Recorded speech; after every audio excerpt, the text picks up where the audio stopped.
This month's CE will introduce evidence-based practices for strategic and tactical firefighting.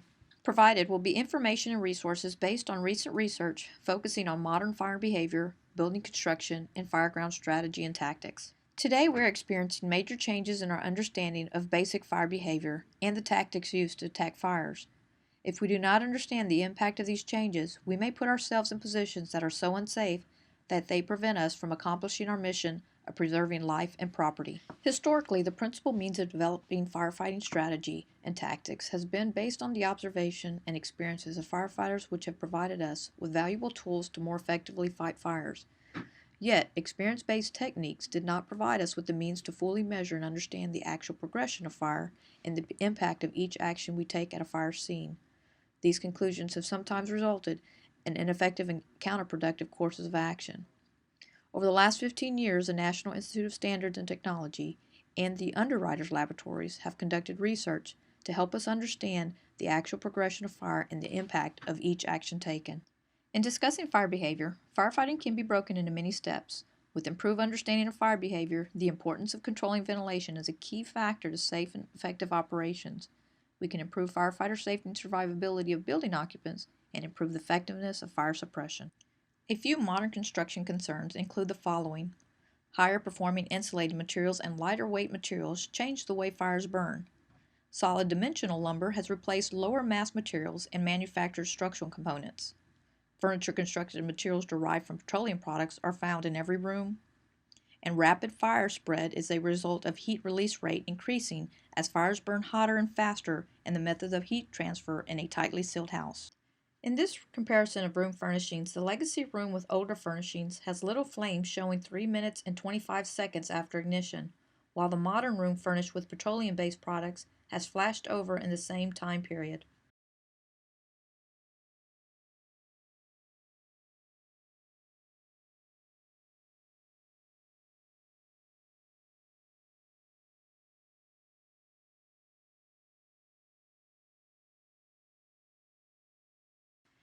Take a moment to review the modern versus legacy fire timelines.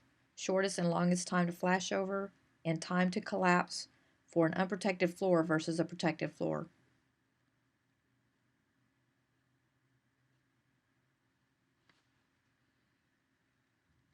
In today's fire environment, there are factors that change the way fires burn in modern homes.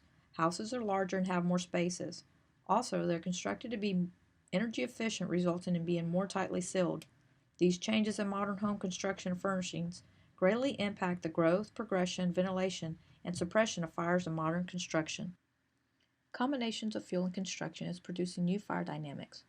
Fires may grow rapidly and then enter a stage of dormancy due to the insufficient levels of oxygen for the fuels involved and may occur before a fire has reached flashover, in turn resulting with a ventilation-limited fire.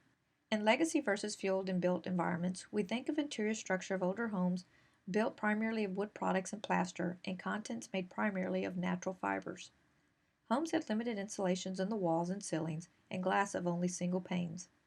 Houses built since the mid-1980s were constructed using manufactured wood beams or trusses made of as little wood as possible or from light gauge steel.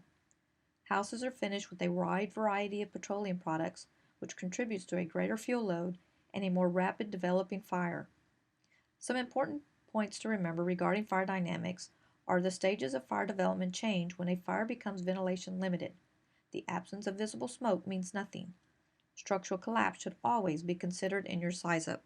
Ventilation-limited fires result in an environment that waits for the introduction of fresh air that creates rapid and hostile fire growth.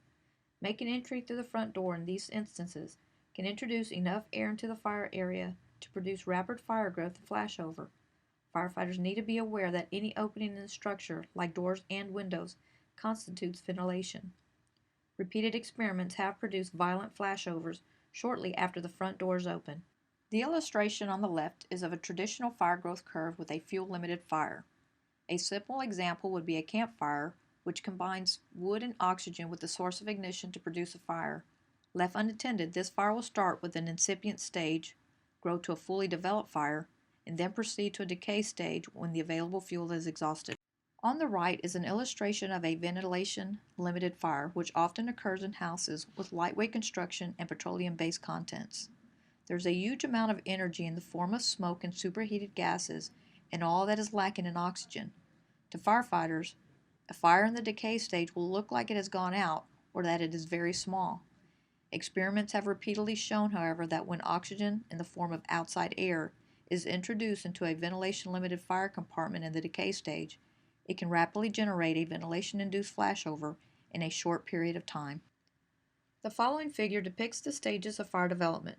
Fire growth in single-family homes is usually ventilation-limited. Ventilating a fire without suppression results in fire growth. In this video, the fire is ignited on the first floor of a two-story townhouse. After ignition, the front door is closed. The upstairs window is open and the fire begins its first growth phase. Continue to watch as the fire grows.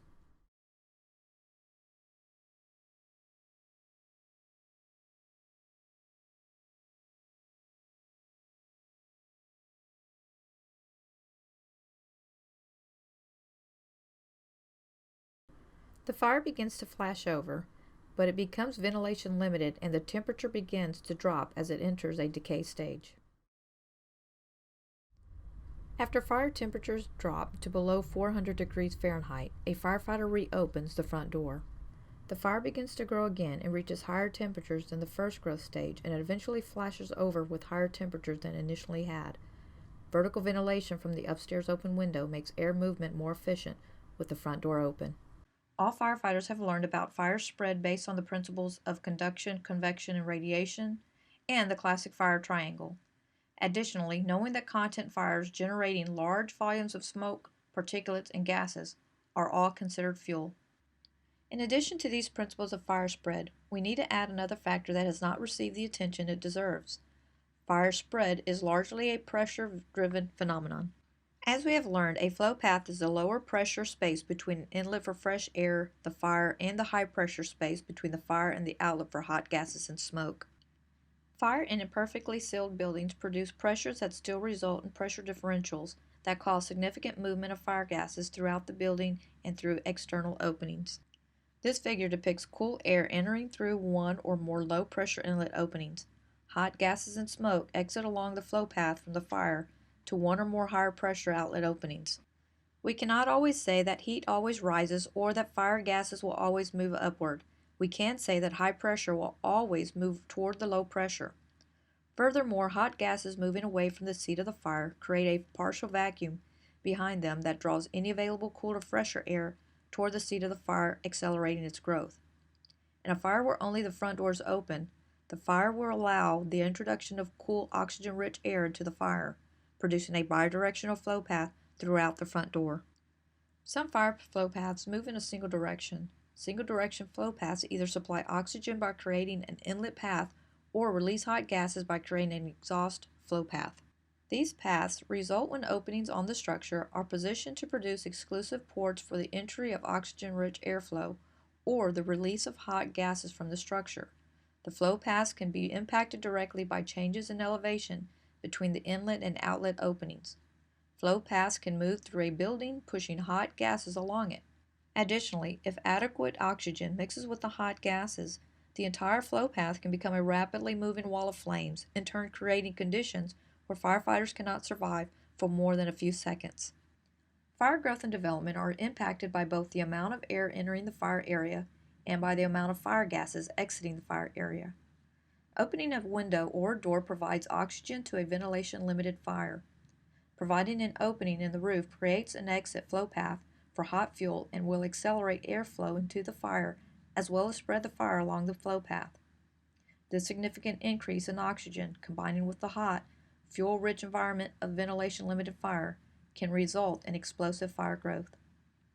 One of the means of controlling a fire is to control the amount of oxygen that is available, and understanding what a flow path is will aid in that control. Limiting the oxygen available to the fire until suppression actions can be implemented helps keep the fire smaller. Since opening the front door is considered ventilation, this action should be delayed until suppression crews are ready to or have already cooled the fire area. Careful coordination between suppression and ventilation is critical to a safe and effective outcome. Some important points to remember regarding fire dynamics of ventilation and flow paths are: the stages of fire development change when a fire becomes ventilation limited. which is common with today's fire environment to have a decay period prior to flashover. The absence of visible smoke means nothing, as no smoke showing during the size-up should increase awareness of the potential conditions inside. Structural collapse should always be considered in your size-up. All residential floors can collapse in your operational time frame, especially with an unprotected engineered floor system. Our primary means of suppressing fire is to apply water. Traditionally, it has been taught that fire should be attacked through the front door or from the unburned side, pushing the fire away from the uninvolved portion of the building and from any occupants. Offensive exterior attack introducing water from the outside is sometimes referred to as a transitional exterior attack. Its purpose is to reduce fire spread by cooling huge amounts of very hot gaseous fuels, limiting the heat release rate, and reducing temperatures to a safer level. This attack also reduces the threat of a potential flashover, and is used in sequence prior to entry of lines into a building if indicated, as in hitting visible fire from the outside, then entering the structure for extinguishment and other operations. Table 3 shows the conclusion of exterior fire attacks that were drawn from the fire experiments conducted by NIST, UL, and the FDNY. An offensive exterior fire attack through a window or door, even when it is the only exterior vent, will push fire. Water application is most effective if a straight stream is aimed through the smoke into the ceiling. Water should be flowed for about 10 to 20 seconds, allowing heated gases to continue to vent. The fog pattern should not be used in this application, as it entrains large volumes of air and pushes air into the building. A fog pattern can also block a ventilation opening, effectively changing the fire flow path. Applying a hose stream through a window or door into a room involved in a fire improved conditions throughout the structure. Where the front and rear doors were open and windows had been vented, application of water through one of the vents improved conditions throughout the structure. Applying water directly into the compartment as soon as possible resulted in the most effective means of suppressing the fire. Transitional attack is an offensive fire attack occurring prior to entry, search, and tactical ventilation. The transitional attack should begin from the outside, but is necessary to finish it from the inside. Lastly, coordinate the fire attack with vertical ventilation. Do not ventilate before an attack stream is ready. Conclusions from the fire experiments conducted by NIST, UL, and FDNY regarding the impact on building occupants included suppressing the fire from the exterior as soon as possible improved potential fire survival time. Having additional ventilation that is not immediately followed by effective fire suppression reduced potential survival time. Being in the exhaust flow path of the fire resulted in reduced potential survival time. Controlling the flow path improved victim survivability. Controlling the door to a room and performing vice improves the safety of the firefighter and the building occupant.